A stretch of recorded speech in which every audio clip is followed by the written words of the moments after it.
Nuevamente un gran y cariñoso saludo. Estamos en esta serie temática relacionada con el apóstol Pablo. El ejemplo que Pablo nos dejó como el gran apóstol de Jesucristo, ¿cierto? Y quisiera enfocarme en esta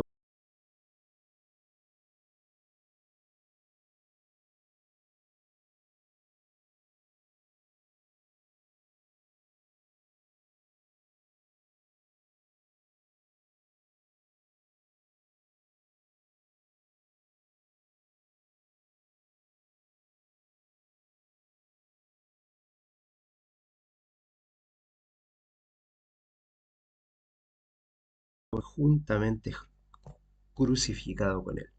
Esta relación tan estrecha como el Señor quiere tener con cada uno de nosotros es una relación extremadamente importante. Dios es el Dios de las relaciones y cada uno de los temas importantes de la Biblia tiene que ver con relación. La relación con Dios, en primer lugar, y la relación con el prójimo.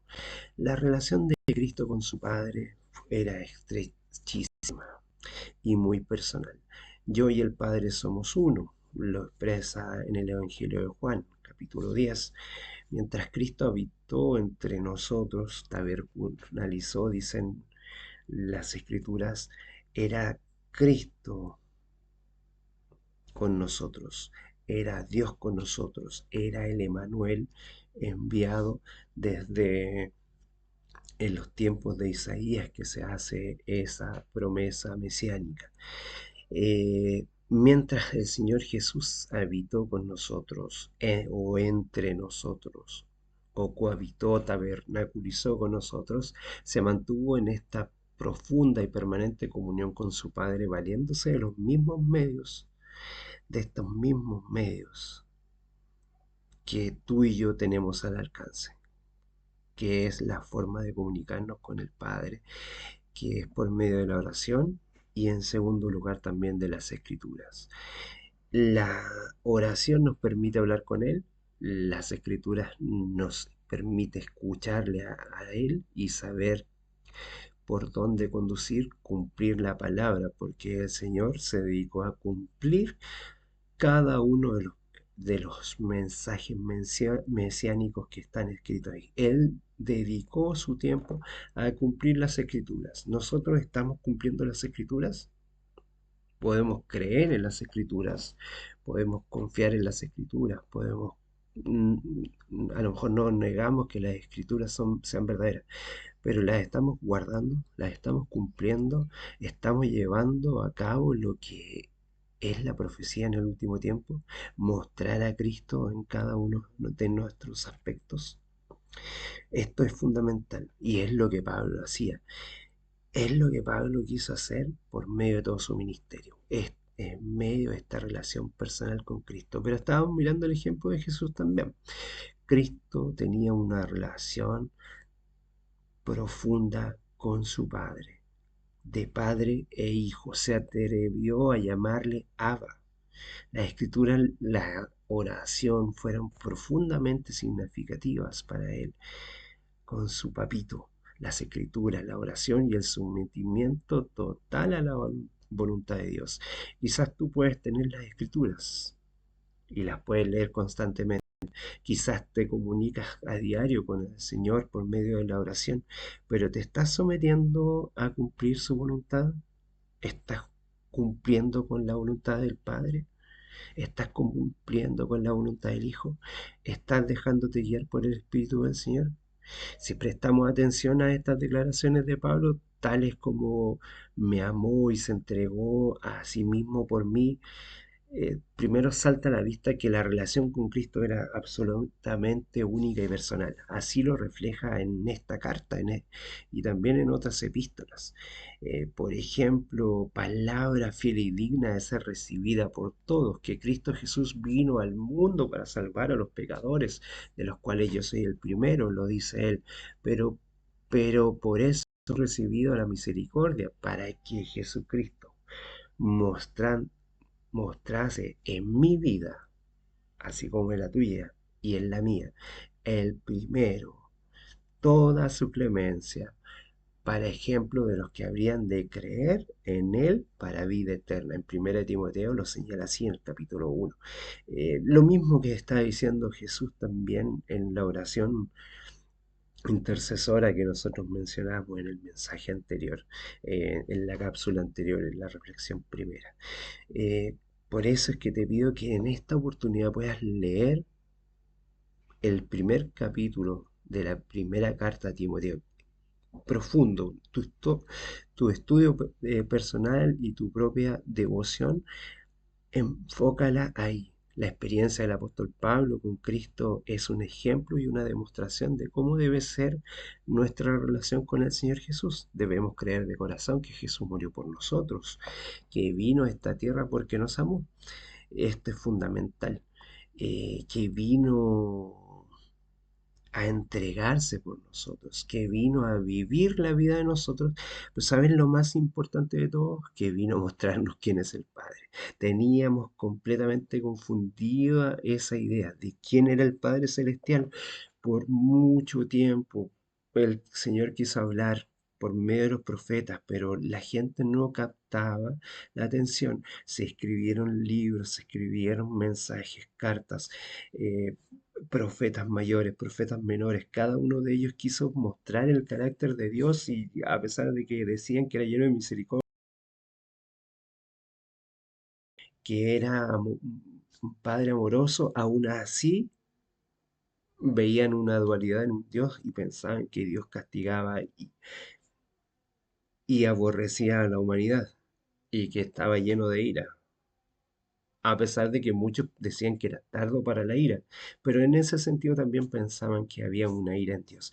Pero fue en Cristo que comprendemos claramente quién es Dios, porque fue quien le ha dado a conocer a través de la historia. Nadie ha visto a Dios. El Evangelio de Juan, el capítulo 1, verso 18, dice claramente, nadie ha visto a Dios, su Hijo Jesucristo, es quien le ha dado a conocer.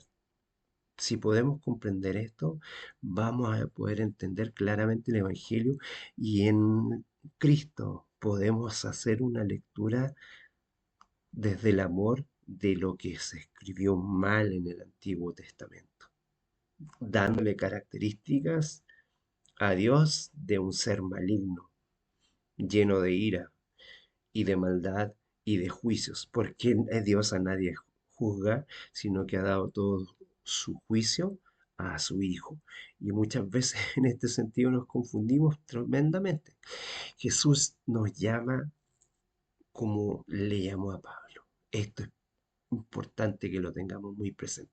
El Señor Jesús también nos llama a nosotros así como llamó al apóstol Pablo. Por supuesto que no todos están llamados de la misma forma. Hay 5 ministerios importantes. El de maestro, quizás el de un predicador, la persona que enseña, las personas que presentan otros tipos de dones espirituales para evangelizar, para cumplir una comisión importante, pero cada uno de estos ministerios son para edificación de la iglesia. Algunos creen que tener los dones del Espíritu es solamente para vivir una experiencia extraordinaria personal, pero en realidad es para alimentar a la iglesia, no tiene otro sentido. Tú ves las manifestaciones del Espíritu de los apóstoles, excepto en una oportunidad que hablaron en lenguas para comunicarse con personas que eran de otras nacionalidades, de otros, de otros lugares que eran judíos o prosélitos convertidos al judaísmo, pero que ellos les hablaron claramente en su idioma para compartirle el Evangelio de una manera más fácil. O se ponían a saltar y a gritar y a hacer locuras porque sí. ¿De qué edificaba hablar en un idioma extraño que otros no pudieran comprender? Pero no me quiero meter en ese tema porque lo que quiero puntualizar es que así como Jesús nos llamó a Pablo, así también nos está llamando a todos a servir y a poder ministrar con nuestros dones y nuestros talentos en la edificación de la iglesia.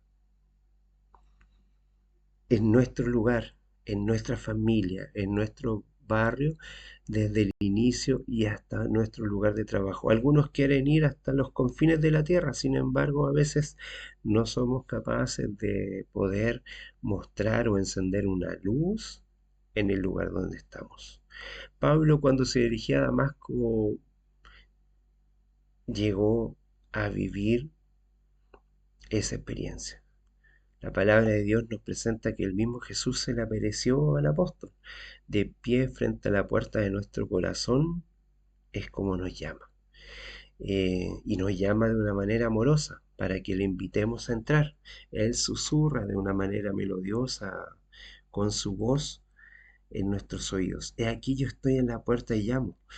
No de una manera forzosa, quizás de una manera en que nosotros permitamos que Él nos pueda hablar.